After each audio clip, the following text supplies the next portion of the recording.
기업의 경영자들이 가장 중요하게 생각하는 것이 무엇일까? 이력서를 보면서 표면적으로 나타나는 것은 학벌일 것이고 경력과 실력일 것입니다.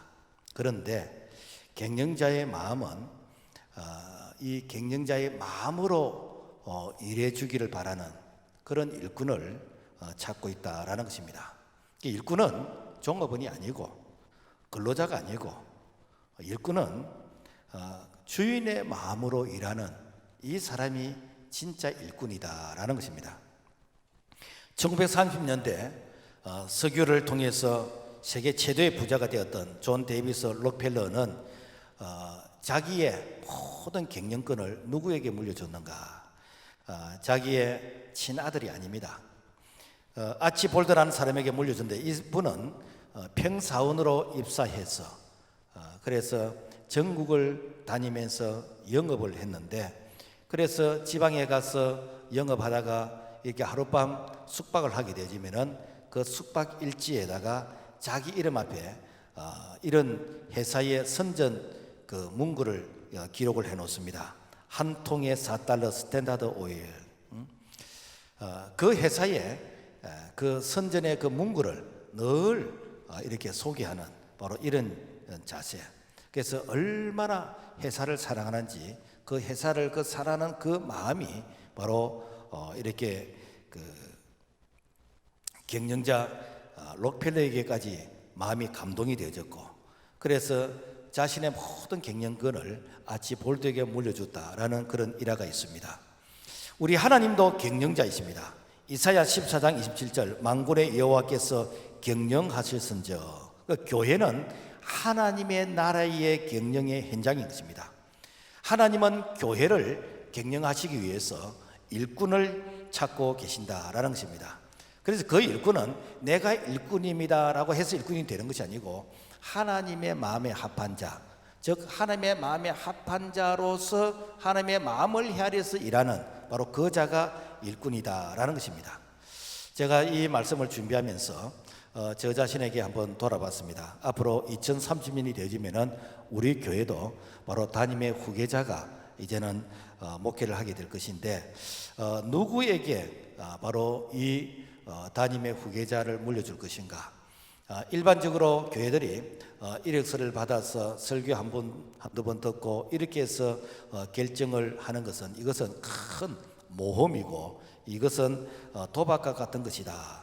이렇게 해가지고 많은 교회들이 큰 어려움을 겪는 그런 홍역을 치르는 경우를 주변에서 들어보게 되어집니다. 우리는 오랫동안 기도하면서 검증을 해야 돼요. 그래서 오랫동안 충분한 검증을 통해서, 그래서 이분 같으면은 우리 교회를 대를 이어서 성장하고 부흥할 수 있겠다, 그리고 교회를 평안히 든든히 세워갈 수 있겠다라고 하는 바로 이런 일꾼에게 물려주게 되는 것이지, 이것을 그냥 어떤 인기나 아니면은 어떤 표면적으로 드러나는 그런 이력서를 가지고 결정하기에는 너무나 큰 위험 부담이 있다라는 것입니다. 안타까운 것은 오늘날 사람은 많은데 일꾼이 많지를 않다라는 것입니다. 우리 예수님도 공생의 사역을 하시면서 제일 먼저 일꾼을 찾으셨습니다. 그리고 12명의 일꾼을 세우시면서 그러면서 공생의 사역을 하시는데 추수할 곡식은 너무 많은데 12명의 일꾼으로서는 너무 이게 부족하다. 그래서 이 추수할 일꾼을 좀 보내달라라고 기도하라고 말씀하신 부분이 오늘 본문의 내용의 말씀이다라는 것입니다. 그러면 누가 일꾼인가? 일꾼은 주인이 선택한 자라는 것이죠. 일꾼은 내가 일 잘한다고 해서 내가 일꾼입니다라는 것이 아니라 주인의 마음에 드는 자, 즉 주인이 바로 이런 것을 원하실 거야. 그래서 주인의 마음에 드는 자가 일꾼인데,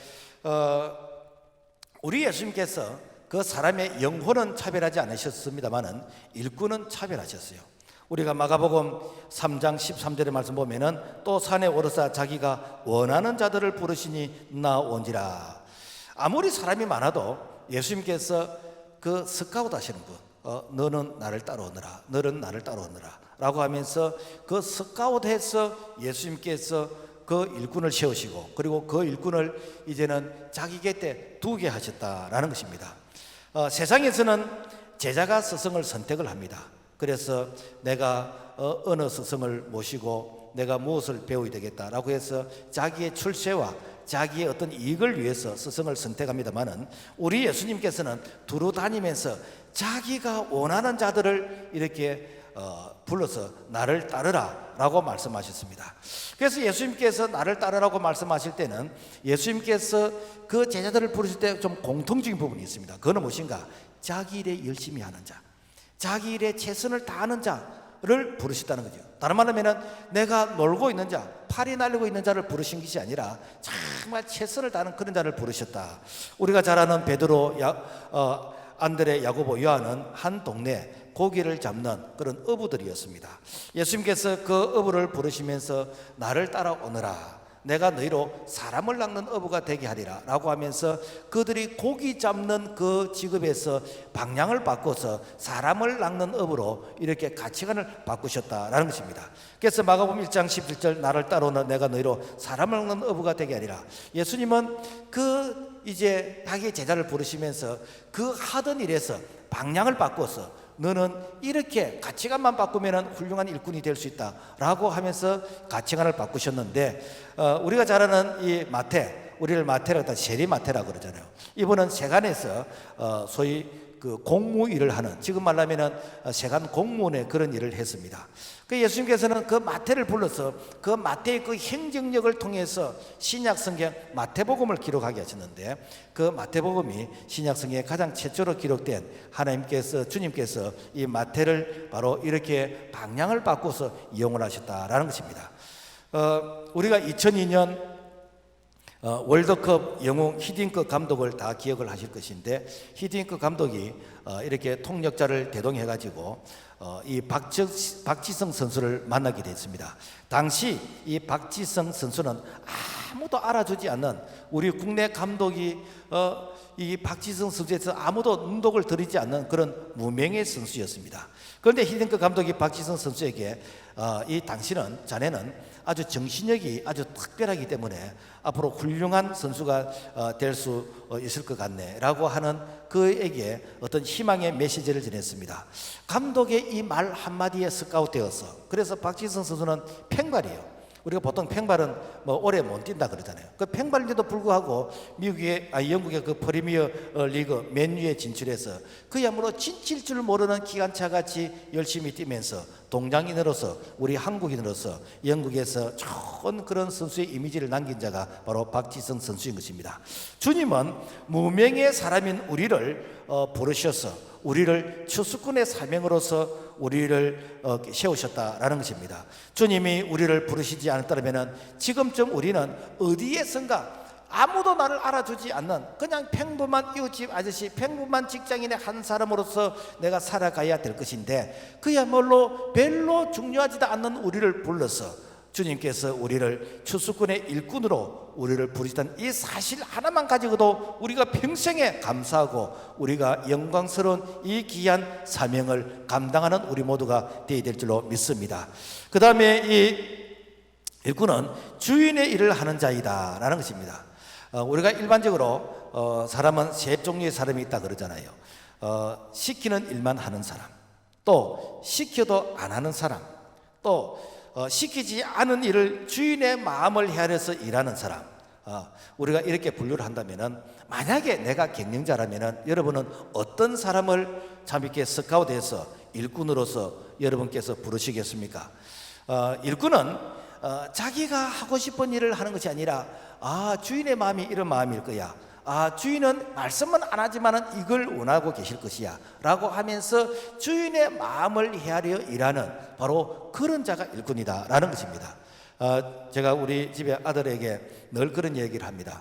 네가 주인의 마음을 가지고 일을 하면은 앞으로 주인이 될 수 있는 그런 기회가 오는데, 네가 종업원이라는 이런 마음을 가지고 아이고 빨간 날짜가 많으니까 좋다, 그리고 이렇게 노는 날짜가 많으니까 좋다 이렇게 생각하면 너는 평생 종업원밖에 안 된다. 그래서 늘 주인의 마인드를 가지고 일을 해라 라고 얘기를 하는데, 자기는 잔소리로 들을지 모르겠지만은 바로 이런 자를 사회가 원한다는 것이죠.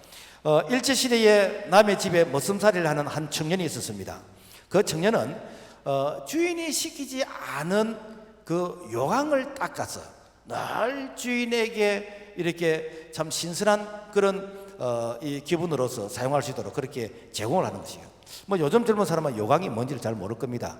옛날에는 이 화장실이 좀 멀었기 때문에 밤에 화장실 가기가 좀 불편해서 그래서 요강을 갖다 놓고 사용을 했습니다. 그래서 좀 잘 사는 집은 이렇게 노수로 된 이런 요강이고 조금 그것이 어떤 그 빈부에 좀 차이가 있는데, 그래서 이 노쇠 이 요강은 이걸 기어장을 가지고 그 가루를 가지고 깨끗하게 닦으면 거울처럼 완전히 반질반질하고, 그런데 이 노스를 닦지 않으면 얼룩이 져가지고 이게 참 보기가 싫어요. 그런데 이 머슴으로 일하는 이 청년이 그 요강을 비우고 그 다음에 깨끗하게 반질반질하게 해서 닦아서 놔놓으니까 마치 요강이 아니라 이걸 뭐 이렇게 음식의 그릇으로 사용해도 될 만큼 그만큼 깨끗하게 이렇게 그 일을 했다라는 것입니다. 그러니까 주인이 딱 볼 때, 야, 이 청년은 우리 집에 머슴 살기로는 너무 아까운 청년이다. 이런 청년은 머슴으로 살아야 되는 것이 아니라 이런 청년이 나라를 위해서 일을 좀 해야 되겠다. 이렇게 해서 평양 숭실학교에 이렇게 학교를 보냈습니다. 그래서 그 숭실학교에서 열심히 공부해서 우수한 성적으로 졸업을 하고, 그리고는 어떻게 하는가? 이 당시는 이렇게 우리 그 국내에서 이렇게 배우는 것은 한계가 있으니까 일본에 가서 좀 공부를 해라. 그래서 일본에 가서 이렇게 공부를 하고 돌아왔어. 그분이 오산학교 교장 선생님으로 계셨던 분인데 바로 독립운동가 조만식 장로님이다라는 것입니다. 그래서 조만식 장로님은 늘 학생들에게 이런 얘기를 했다 그럽니다. 여러분, 주인의 요강을 잘 닦으세요라는 이런 말을 했다는 것입니다. 뭐 요즘은 요강이 없으니까 뭘 닦아야 되겠습니까? 아마 지금의 말하면은 남들이 하고 싶어 하지 않는 그런 3D 일을 네가 찾아서 열심히 하면은 이것이 바로 눈에 들어오는 그런 모습이다라고 할 수가 있겠습니다. 마태복음 25장에 보면은 달란트 비유가 나옵니다. 주인이 종들에게 각각 그 재능대로 5달란트, 2달란트, 1달란트를 맡기고, 그리고는 주인이 내가 언제 돌아온다라는 말도 없이 또 이 달란트의 돈을 너희들이 어떻게 사용해라 라고 하는 그런 구체적인 부탁도 없이 이 달란트를 맡기고 갔다라는 것입니다. 이 달란트는 그 시대마다 금에 이렇게 가격이 달라서 조금씩 차이가 있습니다만은 이것이 뭐 이렇게 많게는 한 20억도 될 수 있는 부분이고 적게는 5억도 될 수 있는데 보통 한 20억 정도. 그러면은 이게 적은 돈은 아닙니다. 자, 그래서 이 주인이 이 달란트를 이제 맡기고 갔다가 어느 날 돌아왔어요. 돌아왔더니 5달란트, 2달란트 받은 사람은 이 5달란트, 2달란트를 또 열심히 장사를 해서 또 5달란트, 2달란트를 남겼어요. 그래서 주인이 착한 종아, 충성된 종아, 너는 작은 일에 충성했구나. 내 주인의 즐거움에 참여할지다 라고 하면서 칭찬해 주셨습니다. 그런데 이 1달란트 받았던 사람은 어떤가?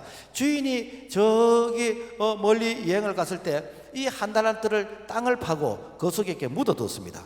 당시에 땅을 파고 묻어두는 것은 흔한 일이었습니다. 전쟁이 많거나 여러 가지 내란의 이런 소요가 있을 때에 자기의 재산을 땅을 파고 묻어서, 그래서 다시 나라가 안정이 되어지면은 그 보물을 찾아서 이제 사용하는 그런 평범한 그런 일들이었는데, 그런데 이 자기가 받았던 이 달란트를 땅을 파고 이렇게 묻어두었다가 주인이 오니까 주인님 여기 있습니다 라고 하면서 이렇게 내어놨어요. 그러면서 주인에게 이런 말을 합니다. 마태복음 25장 24절, 주여 당신은 굳은 사람이라 심지 않은 데서 거두고 해치지 않은 데서 모으는 줄을 내가 알았으므로 두루하여.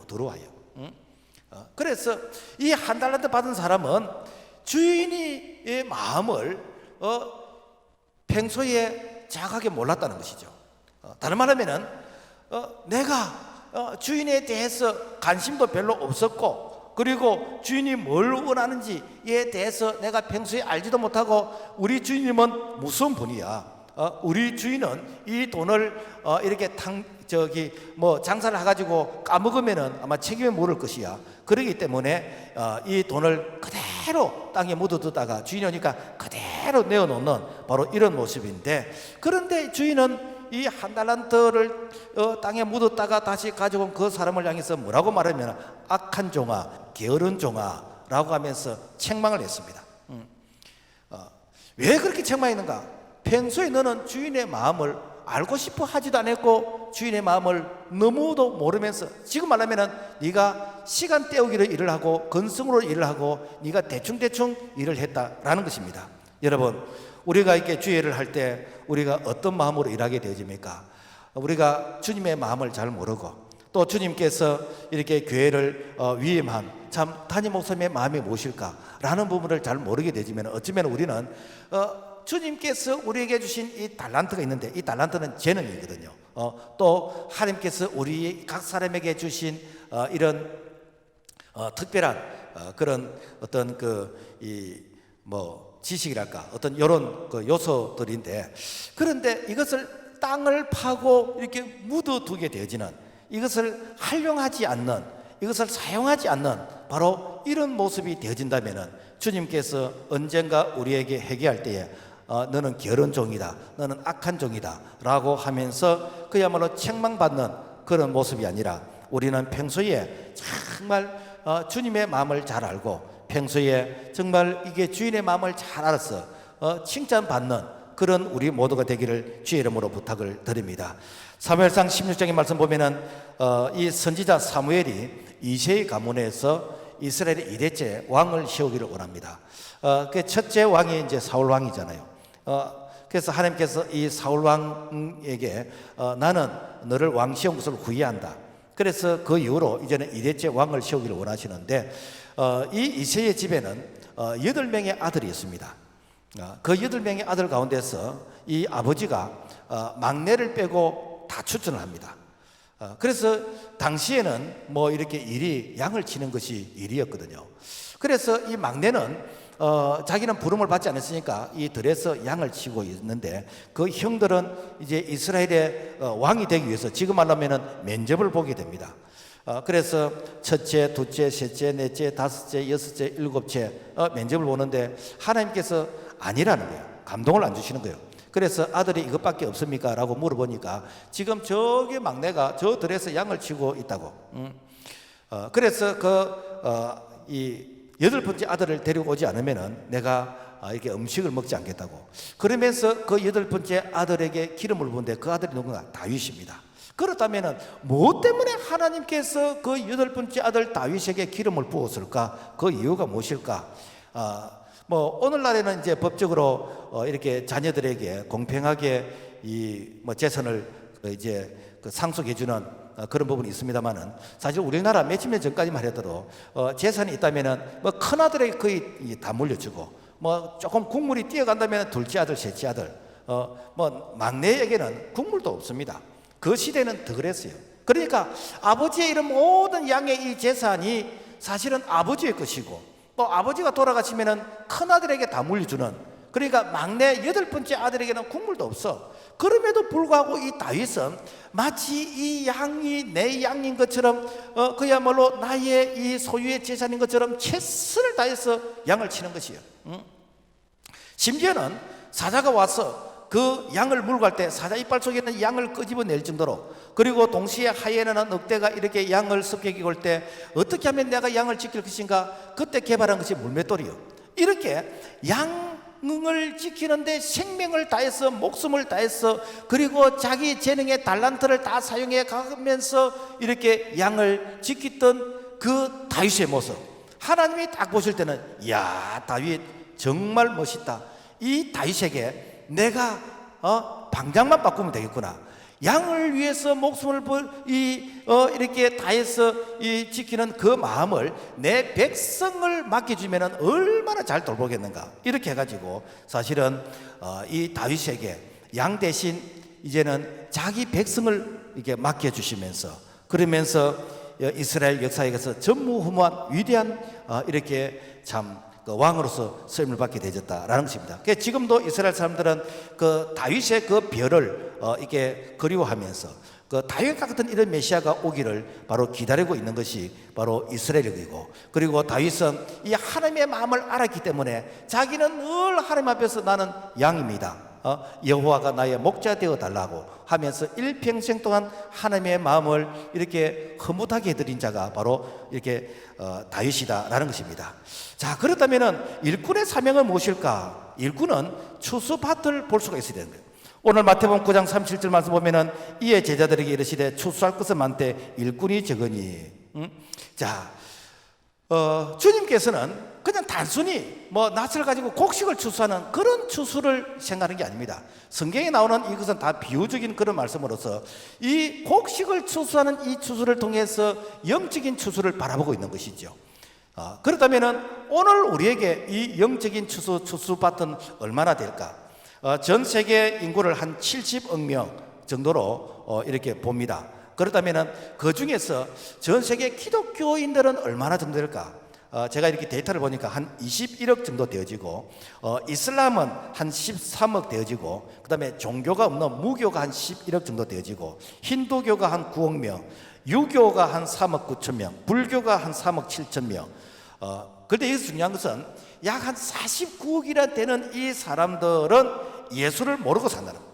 그러니까 예수를 모르고 사는 이 49억 명은 주님이 보실 때에 바로 추수밭인 것이고 선교의 대상인 것이고 바로 그들에게는 일꾼이 가서 복음을 전해야 될 그런 대상이다라는 것입니다. 그래서 바로 일꾼은 그런 추수밭이 눈에 들어와야 돼요. 우리나라를 놓고 볼 때에 우리나라 인구가 한 5,100만 정도 이렇게 된다고 합니다. 그러면 5,100만 중에서 기독교인의 숫자가 어느 정도 되는가? 967만 명. 자, 그렇다면 4,100만 명은 무엇인가?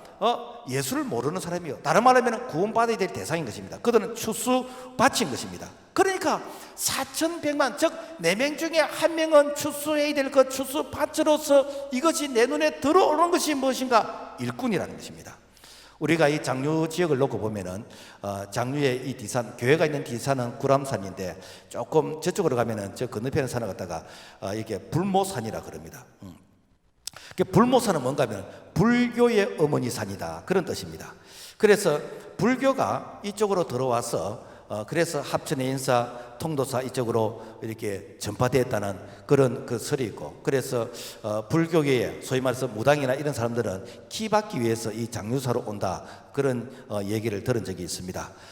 그렇다면은 이 장류, 우리가 이 장류 이 도시에는 인구가 얼마 정도 될까? 한 15만이 조금 이렇게 넘습니다. 그 15만 가운데서 기독교인들은 어느 정도 되질까? 한 5천 명. 그러니까 뭐 한 3% 정도 이게 밖에 되지 않아요. 그러면 나머지 14만 5천 명 무엇인가? 이거는 추수밭이요. 이것은 추수해야 될, 영적으로 추수해야 될, 일꾼이 가서 추수해야 될 추수밭이라는 것이죠. 그래서 우리가 작게는 우리가 가정을 뭐 텃밭이라고 한다면은 직장을 이제 조금 큰 어떤 뭐 이렇게 좀 중간밭이라고 할 수가 있고, 그리고 이 도시는 무엇인가? 우리가 그야말로 모두가 다 동참해서 이 추수해야 될 그런 큰 도시에 바로 이렇게 협동농장 추수밭이다라는 것입니다. 그래서 일꾼은 이게 눈에 들어와야 돼. 이게 눈에 들어요. 그래서 이게 장사하는 사람들을 내가 보니까 장사하는 사람은 자기 관심 있는 부분을 본대요. 그래서 구두 장사는 얘기하면서 구두만 이렇게 쭉 보고 있고, 뭐 이렇게 뭐 리첼이나 뭐 저기 이렇게 뭡니까 이게 그 머리 하는 그 사람들은 머리만 쫙 보는 거죠. 저 머리 언제 우리 집에 오는가 보고. 그런데 이 치위생사들은요, 이 얘기는 이빨을 본다더라고. 그래서 저 사람이 이름이 기억 안 나는데 이빨 보면 기억이 난대요. 이게 뭔가 사실 그들의 직업에 어떤 관심이죠. 그렇다면 오늘 우리의 관심은 무엇인가? 오늘 우리의 관심은 즉 영적인 그런 추수꾼의 그런 시각, 안경을 가지고 저 사람이 예수 믿는 사람인지 안 믿는 사람이면 저 사람 내가 구원해야 될 것인데 복음이 어떤 통로를 통해서 들어가야 되지 라고 하면서 우리가 이런 마음을 가지고 바라보는 이것이 바로 일꾼이다라는 것입니다. 그 다음에 일꾼의 사명은 아비의 마음을 가지게 되는 것입니다. 자, 추수할 곡식은 많은데 왜 내게는 그런 추수밭이 눈에 안 보인다는 거예요. 그 이유는 뭔가 하면은 내게 아비의 마음이 없기 때문입니다. 우리가 가정에서 이렇게 해가 지면은 자녀들이 이제 집에 들어오기를 바랍니다. 그러니까 부모는 해가 졌는데 자녀가 안 들어오면은 마음에 조급증이 생기는 거예요.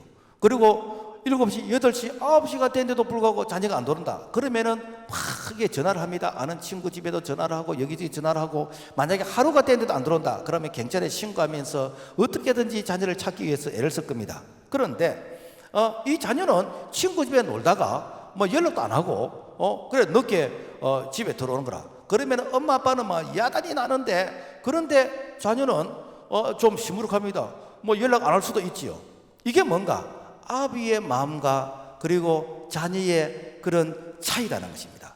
오늘 우리가 아비의 마음을 가지게 되지면은 이 장류에 예수 믿는 사람이 한 명이 있다 할지라도 그 한 명을 위해서 우리는 그야말로 집 나간 자식이 돌아오기를 기다리는 같은 그런 안타까운 마음을 가지게 되는 것이고, 지구상에 단 한 명이 아직까지 예수를 안 믿는다 할지라도 하나님은 그 한 명을 구원하기 위해서 구원의 계획을 세운 것이고 바로 예수님을 이 땅에 보내신다라는 것입니다. 그렇기 때문에 오늘 우리는 정말 모든 사람이 구원받기를 원하시는 것이, 이것이 하나님의 마음이고 이것이 아비의 마음이기 때문에 디모데서 2장 4절, 하나님은 모든 사람이 구원을 받으며 진리 아는 데 이르기를 원하시느니라. 그래서 모든 사람이 구원받기를 원하는 이 아비의 마음을 오늘 우리가 소유하는 자가 일꾼이다 라는 것입니다.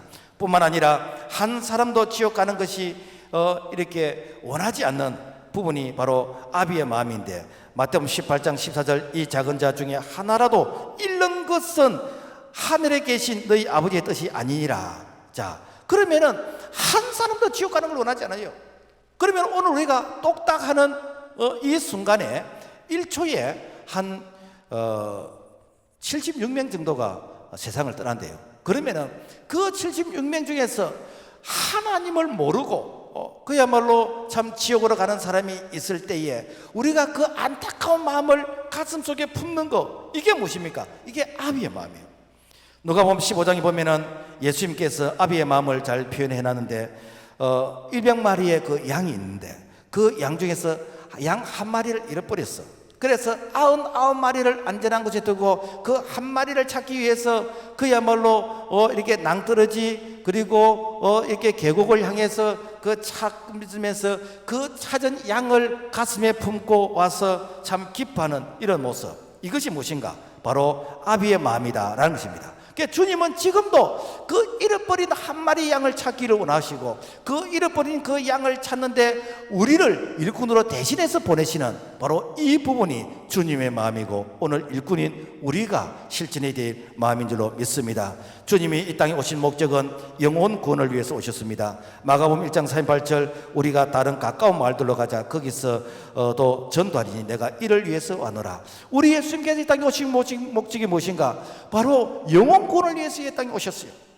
그리고 그 생명을 얻은 자에게 더 풍성히 얻도록 하기 위한 것이 바로 주님의 마음인 것입니다. 그래서 우리 주님께서는 이 사명을 공생의 사역 동안 이렇게 감당하시고, 그러면서 내가 다 못한 것을 제자들에게 지상 최대의 명령을 주시면서 너희가 가서 모든 족속으로 제자를 삼아 아버지와 아들과 성령의 이름으로 세례를 주고 이 사명을 주시면서 이 사명이 12 제자에게만 주신 것이 아니라 오늘 우리에게도 동일한 이 사명을 주시는데, 그래서 너희들이 아비의 마음을 가지고 추수밭을 바라보아라. 그래서 가정에 텃밭도 있는 것이고 직장에 밭도 있는 것이고 그리고 도시에 밭도 있는 것이고, 우리가 전 세계적으로 놓고 보면은 아직까지 하나님을 모르는 이런 사람이 49명 있다. 그래서 우리가 선교사를 파송하는 것이고 우리가 배후에서 이렇게 기도로서 물질로서 이렇게 돕는 것이 바로 이런 아비의 마음을 가졌기 때문에 일이 가능한 것이거든요.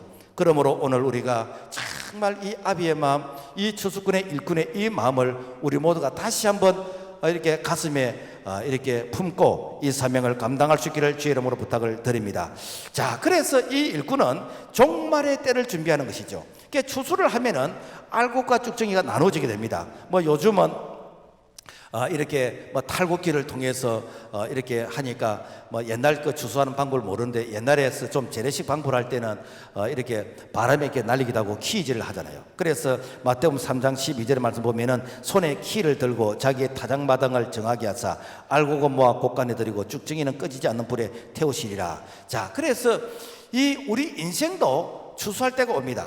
그 추수가 역사적인 종말의 때가 추수가 있는 것이고 개인적인 종말의 때 추수가 임하는 것입니다. 역사적인 종말은 우리 예수님께서 재림주로 오실 때, 그때에 이제는 심판을 통해서 역사적인 종말의 추수가 이루어질 것입니다. 그래서 믿는 자들에게는 이렇게 천년 왕국에 들어가게 되는 것이고, 믿지 않는 자들에게는 영원한 형벌, 바로 이제 둘째 이 죽음, 지옥에 가게 되는 것인데, 마태복음 25장 13절 말씀 보면은 그런즉 깨어 있으라, 너희는 그날과 그때를 알지 못하느니라. 우리 예수님께서 재림주로 오시는 그 날과 그 시간 우리에게 말씀하지 않았어요. 그러나 시대의 징조를 통해서 너희들이 알 수 있다 그랬어요. 마치 이렇게 저녁노을이 먹구름이 끼면은 비가 오려고 그런가 보다. 그리고 저녁노을이 붉고 이렇게 밝으면은 날씨가 막으려고 그런가 보다 라고 하면서 이 징조를 통해서 이 우리가 날씨를 구분하듯이, 우리 예수님께서 다시 재림주로 오실 그 징조를 우리에게 마태복음 24장과 25장에서 말씀하고 있는데, 우리가 그 말씀을 보면 주님 오실 그날이 가까워져 가고 있다. 어떤 분들은 이렇게 낮의 기간을 오후 5시까지 본다면 오후 한 3시쯤 됐다 라고 말하는데, 우리가 잠깐 시간과 날짜는 모르지만 분명한 것은 우리 주님의 재림날이 점점 가까워져 오고 있다라는 것입니다. 그리고 개인적인 종말로서 언제 하나님이 나를 부르실지 몰라요. 젊다고 오래 산다는 보장이 없는 것이고, 연세가 더 짙다고 해서 빨리 세상을 떠나는 것이 아니고, 언제 하나님이 우리를 부를지 모르는데 중요한 것은 우리가 믿음 준비했다는 것이죠. 그래서 요한복음 3장 18절, 그를 믿는 자는 심판을 받지 아니하는 것이요 믿지 아니하는 자는 하나님의 독생자 이름을 믿지 아니함으로 벌써 심판을 받은 것이라. 그러니까 우리가 예수 믿는 자는 지금부터 영원한 영생, 우리에게 예수 생명을 통해서 영생이 있지만, 믿지 않는 자는 이미 심판 아래 있다는 것이죠. 자, 그래서 오늘 우리가 할 일은 추수할 곡식만 바라보는 것이 아니라 그 역사적인 종말이 있고 개인적인 종말이 있기 때문에 우리가 빨리 그들에게 정말 예수 생명을 통해서 그들에게 알곡 신자가 되게 해서 우리 주님께서 참 이렇게 심판주로 오실 때 우리가 쭉정이로서 참 이렇게 꺼지지 않는 그런 불에서 심판받는 모습이 아니라 정말 천국 창고에서 주님의 위로를 받게 되지는 그런 알곡 신자로 오늘 우리가 이 사명을 감당할 수 있기를 주의 이름으로 부탁을 드립니다. 그래서 주님은 일꾼을 찾으신다는 것이죠. 우리 교회 사이즈 좀 되어지면은 사실 풀타임 사역자가 한 5명 정도 돼야 됩니다. 그런데 실제로는 한 2명밖에 없습니다. 심지어 관리집사도 있어야 됩니다. 그런데 2명밖에 없는데도 불구하고 사실은 이제 잘 돌아갑니다. 여러분, 우리가 마당에 휴지 하나 있습니까?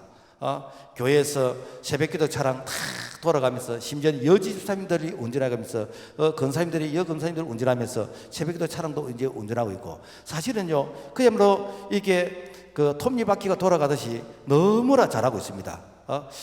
그래서 1인 2역을 하는 것은 기본이고 1인 3역, 4역, 5역을 합니다. 그럼에도 불구하고 가정 잘 돌보고 아이들 잘 이렇게 키우고 이렇게 잘하는 거예요. 왜 그런가? 여러분요, 우선순위가 잘 되어 있기 때문에. 아무리 바빠도 내가 우선순위에 따라서 일을 하기 때문에 일을 다 쳐내는 거죠. 그래서 교회에서 일은요, 바쁜 그 사람에게 시키면 또 해냅니다. 그런데 할 일이 없다고 맡기면요, 사실은 언제 할지 모릅니다. 왜? 우선순위가 잘못되어 있기 때문에. 자, 그런데 한 가지 아쉬운 부분이 있다면, 한 가지 좀 2% 부족한 부분이 있다면 그것이 무엇일까? 우리 교회에 추수꾼이 좀 많이 있었으면 좋겠다. 전도는 여러분요, 종합사역입니다. 전도는 내가 말 잘한다고 해서 되는 게 아니고, 이 전도는 우리에게 말씀 충만, 기도 충만, 그 다음에 참 이렇게 말씀에 순종하고, 그 다음에 열정을 가지고 영혼 사랑하는 그런 마음, 교회를 사랑하는 이런 마음, 성령 충만 이런 마음, 이런 모든 것들이 모아져서 만들어내는 작품이 무엇인가? 이게 전도예요, 전도. 그러니까 내가 전도가 안 된다는 것은 뭔가 어느 한 부분이 내가 약한 것이에요. 그래서 전도는 내 신앙의 종합 점검표입니다. 그래서 전도하는 사람 치고 여러분요, 교회 사랑하지 않은 사람 없습니다. 전도 잘하는 사람이 교회에서 말씀을 읽느냐? 절대로 없습니다. 왜 그런가? 이 전도는요, 자기 신앙의 종합 이런 그 점검표이기 때문에. 그러니까 왜 주님께서 일꾼을 부르시느냐? 이 전도꾼은요, 교회를 사랑하게 되어 있습니다. 전도꾼은요, 주님을 사랑하게 되어 있는 것입니다. 그래서 일꾼 중에 일꾼이 무엇인가? 바로 전도꾼이다라는 것입니다. 예수님은 추수밭을 보면서 사람 보내달라고 하지 않고 일꾼 보내달라고 했습니다. 그 이유는 무엇인가? 추수를 아무에게나 맡기는 게 아니야. 추수할 곡식은 많지만은 지나가는 사람에게 맡기는 게 아니고 반드시 일꾼에게 맡기겠다는. 그래서 마태복음 9장 37절 말씀 보면은 추수할 것은 많되 일꾼은 적으니 그러므로 추수하는 주인에게 청하여 추수할 일꾼을 보내주소서 하라니라. 자, 만약에 일꾼이 아닌 자에게 추수를 맡기면은 어떻게 하겠습니까? 추수해가지고 뭐 도둑질해서 도망갈 수가 있는 것이죠. 목회를 하다 보면은 그 남의 추수밭에 들어가서 추수를 훔쳐가는 그런 도적 같은 그런 자도 있습니다. 이런 자가 누군가? 이단들이죠. 이단은 그 양의 탈을 쓰고 이렇게 들어옵니다. 쉬운 말로 하면은 전도를 당해서 들어오는 거예요. 그리고는 어떤가? 자기 식구를 또 전도를 합니다. 이렇게 해가지고 교회 와서 자기 사람이 이렇게 그룹이 형성이 돼가지고 그래서 교회 안에 뭐 이렇게 선동을 하고 또 이상한 말을 퍼뜨려 가지고 그런 사람들의 마음을 이렇게 미혹게 하고 평소에 잘 쓰지 않는 그런 단어들 뭐 이렇게 요한계시록 강해를 들어봤냐 그러고 그 다음에 666에 대해서 아냐 그러고 그러면서 평소에 많이 안 쓰던 그런 말들을 가끔 이렇게 쓰는 경우가 있어. 그래서 다 그런 건 아닌데 그 이단들이 자기 본색이 이렇게 드러나는 그런 경우가 있습니다. 이렇게 해가지고 어떠는가? 그래서 선동해가지고 싹 데리고 나가는 거예요.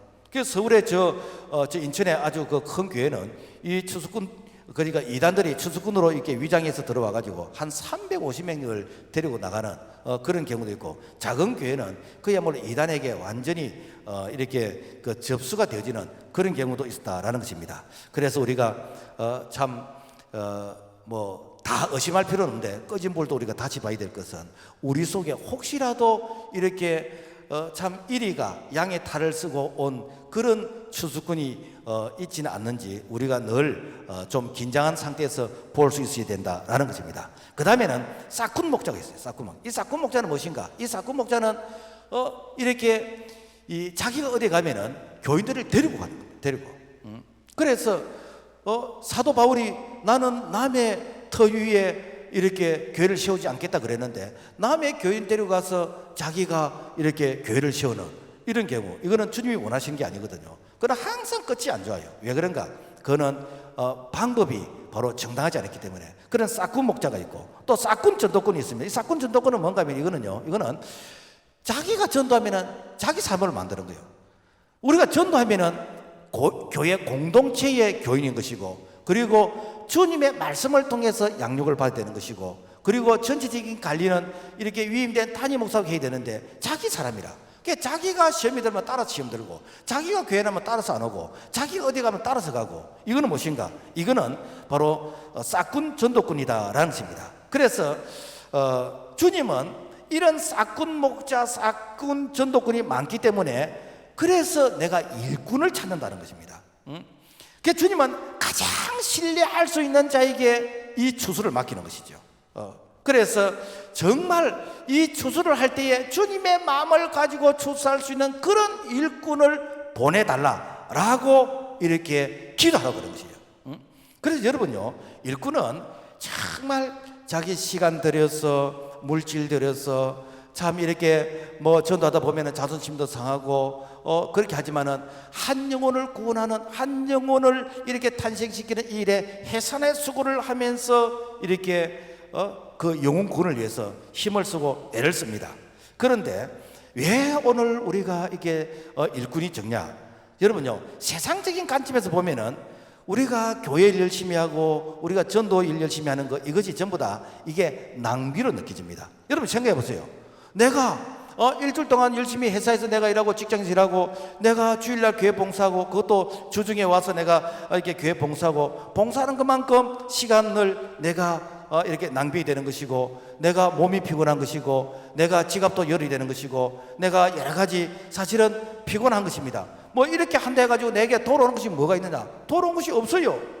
그래서 우리가 세상의 관점으로서 똑똑한 사람들 보면은 여러분요, 일을 하면 하는 것만큼 자기에게 마치 불행해진 것처럼 느껴집니다. 그래서 어떤 사람들은 적당하게 신앙생활해라, 너무 그렇게 깊게 발 담그지 말고 적당하게 하라고 이렇게 가르치는 사람도 있습니다. 그래서 교회 부흥해봐야 뭐 이렇게 목사님만 유명해지는 것이고 뭐 우리한테 도는 게 뭐가 있냐. 여러분, 과연 이게 사실일까? 그죠? 만약에 이것이 사실이라고 그런다면은 우리는 전부 다 이렇게 뭐 쏙끼어 가지고 우리가 일하는 사람이 않겠습니까? 그런데 성경은 그렇게 말씀하고 있지 않습니다. 우리가 창세기 보면은 요셉을 볼 수 있는데, 이 요셉은 형들로부터 미움을 받아서 인신매매로 팔리게 되집니다. 그래서 인신매매로 팔려서 저 애굽의 미디안 상인에게 팔려서 이제는 종으로서, 노예로서 생활합니다. 그러니까 뭐 종이, 노예가 무슨 자유가 있겠으며 열심히 일한들 무슨 사유재산을 이렇게 소유할 수 있겠습니까? 뭐 아무리 도움을 구해도 형이나 아버지가 도와줄 수 없는 바로 그런 입장이 있는데, 그래서 그 아무도 도와줄 수 없는 그런 입장이지만은 하나님 앞에서 최선을 다합니다. 그래서 얼마나 집에서 열심히 일을 했는지 가정 총무로 이렇게 삼았어요. 가정에. 그래서 가정의 모든 것 네가 다 알아서 해라. 네가 다 알아서 해라. 그런데 열심히 일을 했는데도 불구하고 억울한 누명을 씁니다. 그 누명이 무엇인가? 바로 이렇게 그 강간 미수죄로 이렇게 해가지고 이 억울하게 감옥에 갇히게 되는 거예요. 그 억울하게 감옥에 왔으면은 무슨 뭐 이렇게 마음이 좋아서 뭐 감옥에서 열심히 또 일하겠습니까? 그런데도 불구하고 하나님 앞에서 최선을 다하는 거예요. 하나님 앞에서 감옥에서 최선을 다해서 하니까 감옥에 또 모든 재반 그런 의무를 맡아서 관리한 자가 되는 겁니다. 자, 때가 되니까, 그 때는 하나님의 때, 하나님께서 요셉을 이제는 세워주셔야 되겠다, 위로해 주셔야 되겠다. 그 때가 무엇인가? 30세예요. 그래서 약 13년이라는 그런 동안 연단과 훈련을 받고 30세가 되었을 때 이 요셉이 애굽의 국무총리가 되어지는 이런 하나님의 위로를 받게 되어진 것입니다. 여러분, 오늘 우리가 정말 이렇게 될 줄 알았더라면 내가 이렇게 할 걸, 이런 말은 우리가 할 수 있잖아요. 그죠? 와, 저 사람이 저렇게 복을 받는 걸 보면은 내가 그때 그렇게 할 걸, 내가 그때 그렇게 할 걸. 이게 사람들의 일반적인 생각인데, 이런 사람들은요 사실은 기회가 와도 그 가치를 모르기 때문에 사실 그 기회를 다 놓치게 되어지는 것입니다. 그렇다면은 우리 하나님께서는 일꾼들에게 무슨 축복을 주실까? 복음을 전하면은 나머지 부분들은 내가 책임줄게. 이게 하나님의 약속이에요. 그래서 마태복음 6장 33절, 그런즉 너희는 먼저 그의 나라와 그의 의를 구하라. 그리하면 이 모든 것을 너희에게 더하시리라. 자, 먼저가 무엇이지요? 하나님의 나라를 위해서, 복음을 위해서, 생명을 살리는 일을 위해서 네가 먼저 일해봐라. 그리하면 이 모든 것, 나머지 부분들은 내가 되게 해줄게. 우리가 이렇게 예수를 믿게 되지면은 두 가지 은총 중에서 한 가지를 선택해야 됩니다. 내가 일반 은총으로 살아야 될까? 일반 은총은 뭔가 하면은, 이것은 내가 열심히 일하면 일한 것에 대한 보상이 돌아옵니다. 그게 일반 은총이요. 그런데 이 특별 은총이 있습니다. 특별 은총은 뭔가 하면은 열심히 일한 자에게 보이지 않는 손이 밀어주십니다. 보이지 않는 힘이 나와 함께 하시는 거예요. 이거는 무엇인가?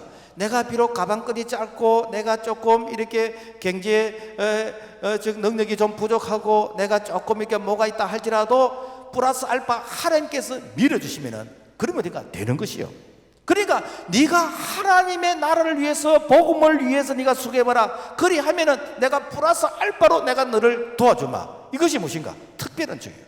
그러니까 하나님은 우리에게 이 복음을 위해서, 하나님 나라를 위해서 수고하면 특별 은총으로 내가 너를 도와주겠다고 약속하시는 것입니다. 그리고 어떻게 하는가? 100배나 복을 주신다는 것입니다. 마가복음 10장 29절, 예수께서 이르시되 나와 복음을 위하여 집이나 형제나 자매나 어머니나 아비나 자식이나 전토를 벌인 자는 현세에 100배나 받되 박해를 겸하여 받고 내세 영생을 얻지 못할 자가 없느니라. 무엇인가? 복음 전하면은 핍박은 네가 좀 받을 것이다. 그렇지만은 이 땅에서 100배의 보상을 주겠다는 겁니다. 여러분, 우리가 장사하는 사람이 뭐 마진율이 몇 프로 되겠습니까? 우리가 뭐 사업을 하고 이렇게 해도 그 마진율이 뭐 50% 넘어가겠습니까? 그런데 복음 전하면은 100% 남는 장사는. 그러니까 여러분요, 100% 남는 장사는 해볼 만 하잖아요. 그죠?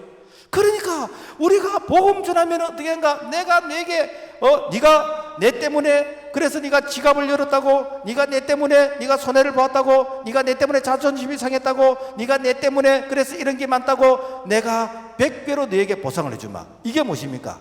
이게 바로 우리가 주의 일을 할 때 주님께서 우리의 생업을 책임져 주시는 그런 축복의 원리라는 거예요. 뿐만 아니라 이런 자는 확실하게 구원받았으니까 네가 천국에 대해서 염려, 근심, 걱정할 필요가 없다. 왜? 여러분요, 우리가 구원받지 않으면 전도가 안 됩니다. 그리고 내가 교회를 사랑하고 주님을 사랑하는 이 마음이 없으면요, 전도가 안 되는 것입니다. 그러니까 너는 이미 천국의 도장을 확실하게 찍은 자이다 라는 것을 성령께서 우리 마음속에 바로 이렇게 인정해 주신다라는 것입니다. 뿐만 아니라 나중된 자가 먼저 되게 하십니다. 마가복음 10장 31절, 먼저 된 자로서 나중되고 나중된 자로서 먼저 될 자가 많으니라. 우리가 교회를 이렇게 신앙생활 하다 보면은 교회도 사람 모인 곳이기 때문에 사실 섭섭할 수도 있습니다. 말지 내가 좀 늦게 왔다고 사람들이 내게 눈도 안 맞추고 나와 같이 이렇게 뭐 차도 안 마시고 우리가 좀 섭섭할 수가 있습니다. 그런데 여러분요, 우리가 하나님께 인정받는 그 지름길 하나가 있습니다. 뭔가 내가 이렇게 그 전도 많이 하면요, 전도 많이 하면은 하나님께서 맨 뒤에 있는 사람을 맨 앞에 세워주나요? 응? 내가 참 우리 교회 와서 아직까지 사람들이 내 얼굴도 모르고 이름도 모르는 그런 사람이라 할지도 전도 많이 하면요, 어떻게 하는가? 많은 사람들 앞에서 존경과 인정을 받는 그런 사람을 세워주는, 이게 뭐니까? 이게 하나님의 나라의 원리인 것이고 이것이 주님의 마음이기 때문에 그렇다는 것이죠. 응? 우리가 그 군에 가면은 선착순이라는 게 있어요. 선착순. 그래서 차 꼴대, 연병장 꼴대 돌고 이렇게 돌아라 그러잖아요. 그러면은 연병장 꼴대 두고 돌아오면은 앞에서부터 하나 둘 안전번호 해가지고 10명 딱 끄면은 다시 또 돌아가서 저기 연병장 돌아가면 그러면 꼴찌 한 사람이 1등 하고 옵니다. 그래서 머리 쓰는 사람은요, 어차피 1등 못 할 것 때문에 되는 거야. 뒤에 꼴찌로 갑니다. 꼴찌로 가서 다시 돌아서 오라 그러면 그 꼴찌가 1등 하거든요. 여러분요, 우리가 꼴찌같이 느껴진다 할지라도 주님께서 우리를 1등 되게 하십니다. 그게 무엇인가? 네가 복음을 위해서 네가 한번 수고해봐라. 그러면은 많은 사람들부터 존경을 받게 되지는, 인정을 받게 되지는, 나중된 자가 먼저 되게 하시는 그런 은혜를 하나님께서 주신 줄로 믿습니다. 그 다음에 하늘의 스타가 되게 하십니다. 다니엘 12장 3절, 지혜 있는 자는 궁창의 빛과 같이 빛날 것이요 많은 사람을 옳은 대로 도로게 한 자는 별과 같이 영원토록 빛나리라. 전도 많이 하면은 어디인가 스타가 돼요. 스타가 별이 되게 하죠. 그것도 전도 더 많이 하면 킹이 되게 돼요. 스타 킹이 되게 하죠. 그러니까 여러분요, 우리가 전도하면은 이것이 주님의 마음이기 때문에, 이것이 하나님의 손이기 때문에, 그래서 전도하면요, 하나님께서 우리에게 복을 주시겠다고 구절절히 약속해놨어. 여러분, 우리가 개인적으로 무엇이 안 되면은요, 내가 뭐가 부족한지 자기 자신 한번 돌아보세요. 여러분요, 영원 사랑을 위해서 전도하고 내가 이를 위해서 기도하고 이를 위해서 내가 수고하게 해보세요. 보이지 않는 손이 밀어주시는 것입니다. 여러분, 교회가 왜 부흥합니까? 주님 사랑하니까 되는 거잖아요. 어제 결혼한 신혼부부가 앞에 앉아 있는데 아기 낳기 위해서 결혼한 거 아니잖아요. 그런데 사랑하면 아기가 생깁니다. 우리가 주님의 신부잖아요. 주님 사랑하면 아기가 생긴다니까. 그러니까 우리가 교회 사랑하면은, 우리가 주님 사랑하면은 자동적으로 아기가 생기는 것이요. 그래서 우리가 주님 사랑하면은 이 영적인 자녀가 생기는데, 그러면 되는가? 주님께서 그 양육할 수 있도록, 계속해서 그 일을 할 수 있도록 우리를 어떻게 하시는가? 도와주시는 것이요. 그래, 네가 건강이 부족하다고 내가 네게 건강을 주마. 네가 지혜가 부족하다고 내가 내게 지혜를 주마. 네가 이렇게 물질적으로 부족해, 그래서 물질이 부족해서 전도하는데 네가 얼음을 깼고 내가 너에게 물질을 주마. 네가 해외 선교를 하고 싶다고, 그래 내가 너 삽장을 축복해 주마. 이것이 무엇입니까? 바로 주님께서 우리를 쓰시는 이 일꾼을 축복하시는 원리이다라는 것입니다. 말씀을 맺겠습니다. 주님은 일꾼에 대한 욕심으로서 공생의 사역을 사셨습니다. 주님은 정말 베세다 강야에서 주님을 따르는 사람이 적어도 15,000명, 20,000명까지 되는데 그 15,000명, 20,000명을 데리고 목회하지 않고 12명을 데리고 목회했습니다. 왜? 이 일꾼 12명을 통해서 세계를 보고 말 그 비전을 바라보았기 때문에. 오늘 참 교회를 다니면은 저도 일꾼 키우기 위해서 지금까지 왔어요. 그래서 지금까지 일꾼에 대한 욕심, 아무리 전도를 많이 해도 그 셀에서 일꾼이 없으면요, 그 셀 분가가 안 됩니다. 분가를 했다 해도 그 셀은 없어져 버립니다. 그래서 엄밀한 의미에서 일꾼이 만들어진 것만큼 교회는 부흥하게 되어 있는 것입니다. 그래서 주님은 이 원리를 아셨기 때문에 추수할 것은 많은데 일꾼이 부족하다, 일꾼 좀 보내달라. 여러분요, 사람이 없는 것이 아니고 일꾼이 없는 것이거든요. 오늘 우리 모두가 일꾼이 되어서 참 주님께서 우리에게 눈에 넣어도 아프지 않는, 정말 나를 품고 안고 업고 다니시는, 그래서 나를 축복하셔야 될 그 이유가 있는 주님의 마음을 시원케 들 수 있는 일꾼된 삶을 살아갈 수 있기를 주의 이름으로 부탁을 드립니다. 주님 감사합니다. 내가 무명의 사람이지만은 주님이 나를 부르시지 아니었다면 지금쯤 어디에선가 헤매고 있을 것인데 주님이 나를 불러주신 것 감사합니다. 부르실 때는 일꾼으로 부르셨는데 참 부족한 부분이 많이 있는데 주님, 우리에게 정말 말씀 충만, 또 성령 충만, 기도 충만, 우리에게 순종 충만, 참 이렇게 주님을 사랑하는 이 열정이 충만케 해주셔서, 그래서 사랑하면은 자녀가 생기는데 이 영적인 자녀를 많이 낳을 수 있도록 도와주시옵소서. 예수 이름으로 기도합나이다. 아멘.